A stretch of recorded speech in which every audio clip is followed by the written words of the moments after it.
everybody, it's Jack Archer from Tarina, and tonight I would like to read to you an excerpt of our book, Beautiful Apocalypse, which just came in the mail. Look at this thing, awesome. I would like to read a little excerpt from my story, Oh Dear.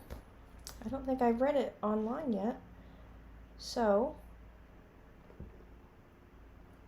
I'd like to read you a little bit of Oh Dear by Jack Archer. Chapter 1. Before. 1632. Jesus Christ, my head. The steady drips of rain pelted my burning skin as I laid unimpressively in the road. At least this could have been the road. There were certainly a bunch of what felt like pebbles sliding up my ass crack. I pried open an eye caked with blood and was rewarded with a raindrop falling directly in my eyeball. I shut it immediately. I was in a vacuum. I had slammed my head so hard against the pavement I couldn't tell where I was, what part of me broke in the wreck, who was around me at the moment. Focus. Focus on the sensations. Sight wasn't playing nice. What sense was next? Sounds started coming to me. It was as if I had never heard them before. Deep thunder snaking across the lands to greet me, water flowing down into the sewers, and a curious absence of everything else. I tried to remember the last few hours, the last few days. What happened? Go slow. The sounds were there. Rocks stabbed unforgivingly into my back, a pain somewhere in my lower body. I could smell rain, something burning, more rain. Time to open my eyes. This time I turned my head to the side, away from the falling water, and pried them open again. I noticed several things. My car upside down. My leg at an angle it shouldn't be. My elbows dragged along the sharp asphalt when I pulled myself into a half-sitting position, barely noticeable as I inspected my leg. Everything was fuzzy, draped in a gray haze and red around the edges. Movement on the horizon made my eyes snap up before they were ready, their muscles pulling at my already throbbing head. It was tricky to make out, but there were people coming. Lots of people. Not people. I had to go. I would be lying if I said running on a twisted leg wasn't painful, but it didn't seem to slow me down as much as I thought it would. I hauled down the highway, far from my broken car, my broken life, whatever the hell else I left behind. The tears were hot and stung my skin and flowed freely. It was all gone. I felt awful, defeated, dead. I must have run for an hour, 2 hours. So many hours, but the sky was still gray and greenish and crying as hard as I was. Something in the road tripped me and I launched forward, stupidly flinging my hands out to brace my fall. I felt my wrist strain and roll underneath me, my shoulder skidding across the pavement as I lay in the middle of the road for the second time that day. Oh, fuck. I half expected a murder of crows to fly out of a nearby tree at my exclamation, but there were no such theatrics. My ears hurt at the outburst and I suddenly felt silly. There was no one here. Even the crows had gone. I listened intently but couldn't hear the rumble of feet coming towards me, and I let out a sigh of relief. It felt so good to simply lay there, letting the rain cool my smoldering skin. Thoughts of my car flipping onto its roof wavered through my head and my brow furrowed, trying to hold on to them before they slipped away. Had I left in such a rush that I brought nothing with me but the clothes on my back? How did I expect to survive out here with nothing but a broken leg and a fever? I was so tired, and laying down felt so good. I didn't want to think anymore. I didn't want to remember whatever the hell it was that ripped me from my safe house and into this hellish nightmare. I wanted to sleep. So I did. 1852. A twitch in my leg jolted me awake.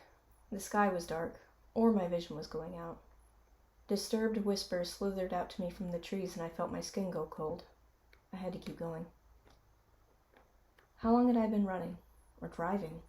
It was frustrating to dig around in the dark recesses of my mind for simple information such as, when was the last time you ate? Or, what was home like when you left it?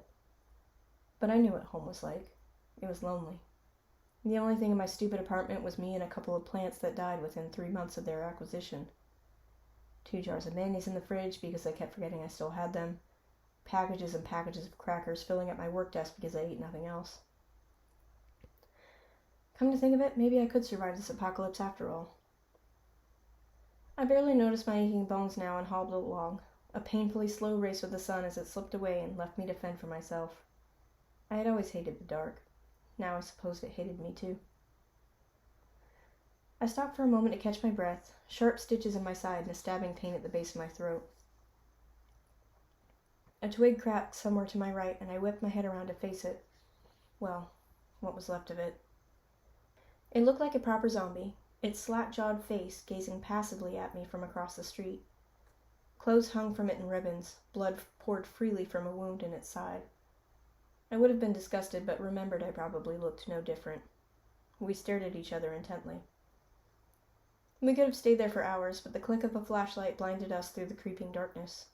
The zombie's head rolled on its creaking neck, and faced with source dead on, eyes half-focused and filled with an infinite sadness I might never know. Hello? A voice filtered through the darkness, the sweetest thing I'd ever heard. Is someone there?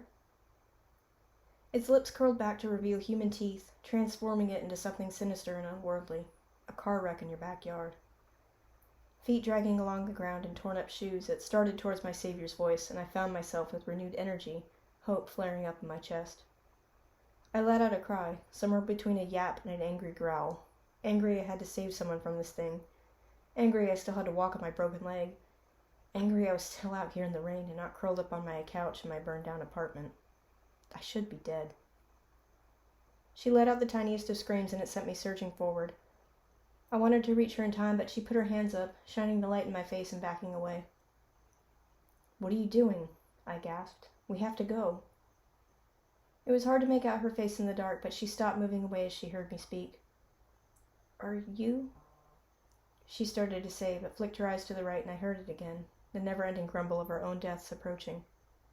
"We have to go," I repeated, grabbing her hand and starting off down the road to nowhere.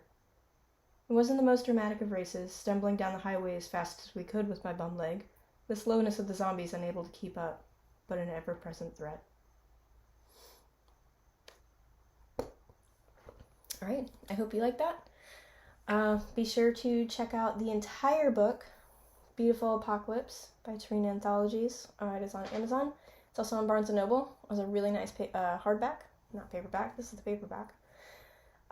We got stories by Kate Sager, Laura G. Elmore, Christy Perkins, Shauna Jared, Christine Levi Dixon, Tees Finlay, Susanna Cornett, Thomas Van Boning, and Gabrielle Rhiannon. And these are just some of the most amazing authors I have ever written with. So be sure to check it out, and I'll see you guys later.